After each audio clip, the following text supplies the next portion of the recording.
Hey, welcome back, y'all. We back with another video. Today we're gonna be reacting to Jordan Peterson confronts Australian politician on gender politics and quotes. Q&A. Subscribe. You already know what to do. Jordan Peterson is definitely a very intelligent man. He's from where he's from Canada. He's a Canadian.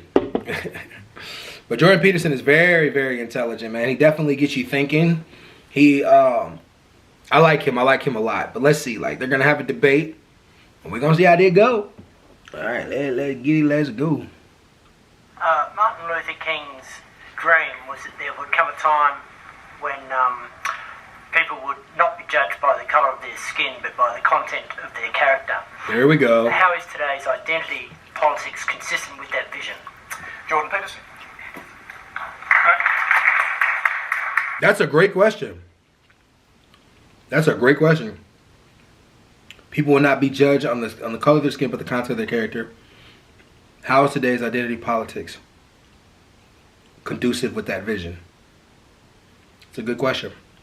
It's a really good question. Let's see. Well, I don't think it's consistent with that vision at all. I mean, the problem I have with identity politics as a mode of philosophical apprehension is that it's predicated on the idea that the appropriate way to classify people is by their group identity, in whatever fragmentary formulation that might take, in the multiplicity of ways that people can be divided into groups.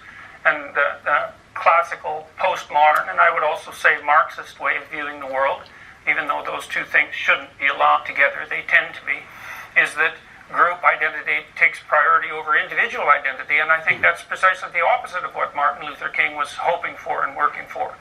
And I think it's unbelievably dangerous, partly because when you assume that people should primarily be identified by their group, then you can also attribute group guilt to them by their group.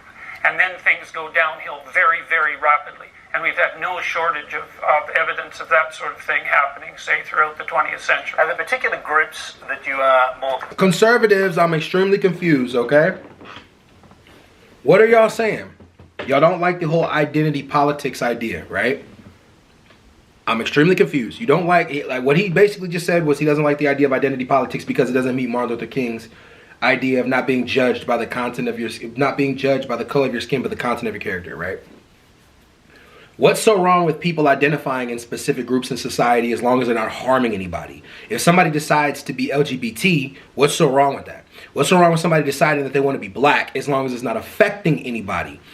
I think Martin Luther King was fighting more for that. He was fighting more for everybody to be able to be where they wanted to be and how they wanted to be it and not be judged based on those things. I think conservatives really reversed what he said right there and tried to say, hey, the identity politics idea is not what Martin Luther King is standing for. Yes, he was. Martin Luther King would have supported Black Lives Matter. He supported Black Lives Matter when he was alive. Martin Luther King probably would have supported the LGBT community. If you really look into it, you guys don't even, I know a lot of conservatives don't know this. Read a lot of the stuff Martin Luther King was saying towards the end of his life. He was really leaning more towards socialism. You got to remember, he devoured all the works of Marx, Gandhi. He devoured all of socialist thinking. So Martin Luther King wasn't as conservative as you guys think he was. Just saying. Do that research. But I do find it interesting. Gender politics, man. People should be able to do whatever they want. Be whatever you want. As long as you're not forcing anybody else to... now, the part I could say could be wrong is people telling people that we have to identify them a certain way.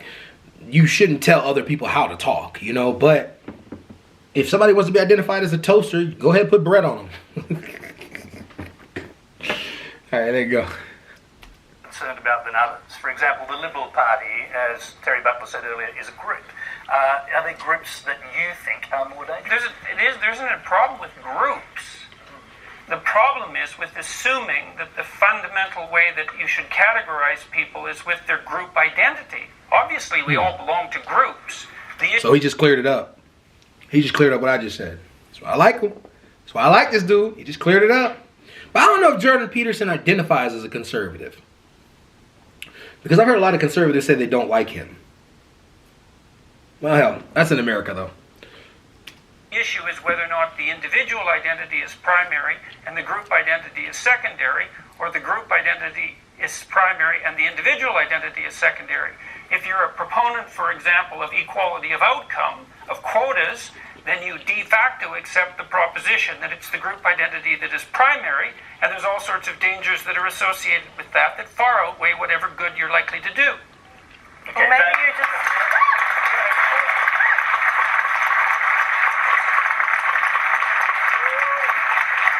Or maybe you just think that representative democracy should be representative. Maybe you just think that women should be equally represented in the decision-making fora of our nation. Maybe that's really just about having proper equality in a body that's meant to be representative. Well, I do believe... What's wrong with that?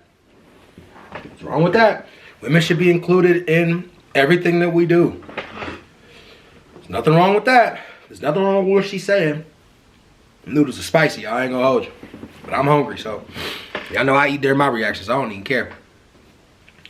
I'll try to be careful with the slurping noises though, because I don't want y'all to be caught like making fun of me in the conversation. I'm like, oh, you slurped that real good. And I'm gonna just keep eating noodles in front of y'all then. Anyways, yeah. That women should have... I don't understand your question, I guess. I guess you don't. That's pretty obvious, unfortunately. Well, how about if you phrase it more clearly, instead of just insulting me? Look at it this way. Let's talk about quotas for a minute. So there's a very wide array of jobs that are fundamentally done by men. So, for example, Member of Parliament. 99.9% of Sorry, Alex, I'm bricklayers. going to stop sledging you now from this. I'm happy to give my minute to Jordan. 99.9% of bricklayers are men. Should we have quotas for women? Is bricklaying representative democracy? That has nothing to do with the question. The question is if there's evidence of structural inequality and oppression because women aren't precisely represented at 50% in all professions at all levels, then why don't we have a conversation about having women represented in all professions at all levels? Why do we talk? This is a bad faith argument. And I want y'all to be careful with this kind of stuff. I like Jordan Peterson, I do, but this is a bad faith argument. Her point, and she's not good at getting to the point, but her point is us having representation is what the women want in general. It doesn't matter how we get the representation, let's get the representation. For example, I've worked somewhere where there is no bathroom for the women workers. There is no bathroom for the women workers. That means that field has hardly or never had women in it. And they want representation in fields where women have hardly or ever been allowed in. So that's her point. She's like, we need some kind of way to represent the women in these fields because there is nothing representing them. Jordan Peterson is saying, oh, well, let's go all across everything and let's, make it equal, in the hard fields and things like that. Okay. My response to that would have been, okay, let's do that. Let's do that. It doesn't necessarily have to be a quota, but let's open up the door. That's all women are asking for. They're just asking for the opportunity to be able to do something. That's it. So I think he's really making a bad faith argument here. But then again, I could be wrong. Let's see what he goes and continue saying. Talk about the C-suite, for example. Why do we talk about politics and positions of power? Why don't we talk about it across the board? Okay, be fair to her. Like, you gotta let her talk. You said, she was kind of interrupting you too, to be fair. But be fair to her. The reason why they're saying politics is because politics is where the most change can happen. We need more women politicians to be able to represent women in many other fronts. The same as we need more black politicians. The same as we need more Asian politicians. We need more politicians to be able to represent the massive of America. The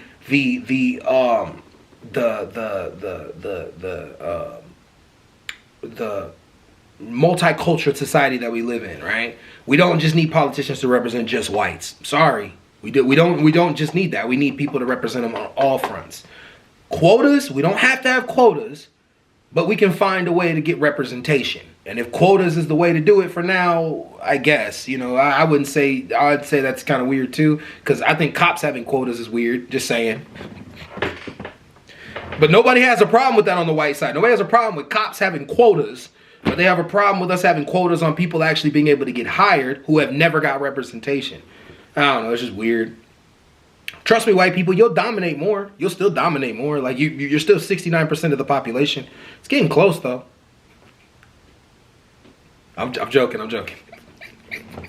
right, well, let's just pause and... Yeah, but that's because it's power. You pose a question to Terry Butler. Go ahead and answer it. Then we'll hear from the other panelists. His question to me. Well, yeah, if you'd like to answer the question about bricklayers. There's nothing wrong with Why there are bricklayers. no Of course quotas there's not. She didn't get to answer the question, but I don't think she would have a problem if a woman wanted to be a bricklayer. She can be a bricklayer. I don't see the issue, man.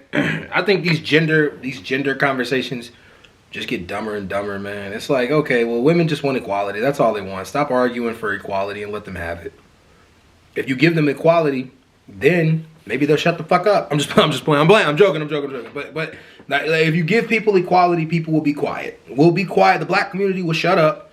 If society gives everybody, I don't want to say equal, okay, not equal outcomes, but equal opportunity.